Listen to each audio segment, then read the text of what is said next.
हरे कृष्णा दोस्तों, आज की कथा है कुम्हार की कथा। कई सालों पहले की बात है। एक गांव में युधिष्ठिर नाम का एक कुम्हार रहा करता था। दिन में वह मिट्टी के बर्तन बनाता था और जो भी पैसे मिलते थे उनसे शराब खरीद कर पी लेता था। एक रात वह शराब के नशे में अपने घर लौट रहा था। वह इतना नशे में था कि ठीक से चल भी नहीं पा रहा था।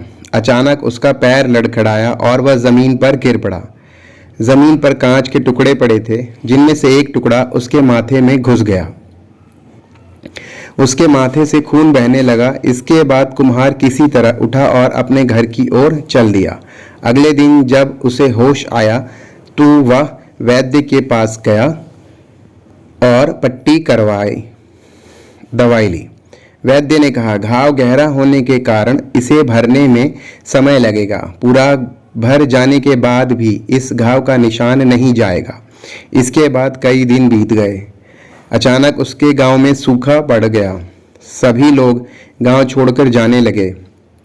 कुम्हार ने भी गांव छोड़ कर जाने का फैसला किया और दूसरे देश की तरफ निकल गया।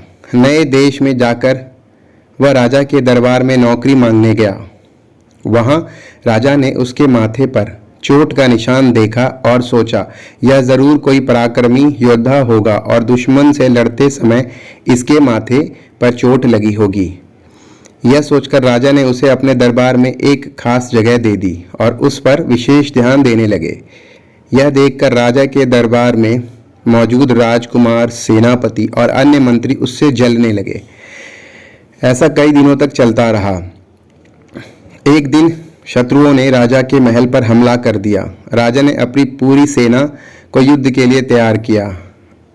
उसने युधिष्ठिर से भी युद्ध में जाने के लिए कहा। युधिष्ठिर जब युद्ध भूमि की तरफ जा रहा था तो राजा ने उससे पूछा कि उसके माथे पर यह चोट कैसे लगी, किस युद्ध में लगी। इस पर कुम्हार ने सोचा कि अब वह राजा का भरोसा जीत चुका है और अब अगर वह राजा को सब सच बता देगा तो कोई समस्या नहीं होगी। यह सोचकर उसने राजा से कहा, राजन, मैं कोई योद्धा नहीं हूँ, मैं तो एक साधारण सा कुम्हार हूँ। यह चोट मुझे किसी युद्ध में नहीं बल्कि शराब पीकर गिरने के कारण लगी थी। कुम्हार की यह बात सुनकर राजा को बहुत गुस्सा आया। उसने कहा, तुमने मेरा विश्वास तोड़ा है और मुझे छल कर दरबार में सबसे ऊंचा पद पाया है। निकल जाओ मेरे राज्य से। कुम्हार ने राजा से बहुत मिन्नतें की, बहुत विनती की। उसने कहा कि अगर उसे मौका मिले तो वह युद्ध में राजा के लिए प्राण भी दे सकता है।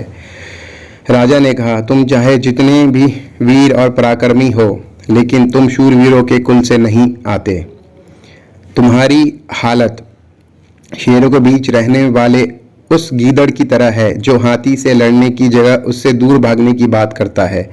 मैं तुम्हें जाने दे रहा हूं, लेकिन अगर राजकुमारों को तुम्हारा राज पता चला तो वो तुम्हें मार डालेंगे। इसीलिए चाहता हूं और कहता हूं कि अपनी जान बचाओ और भाग जाओ।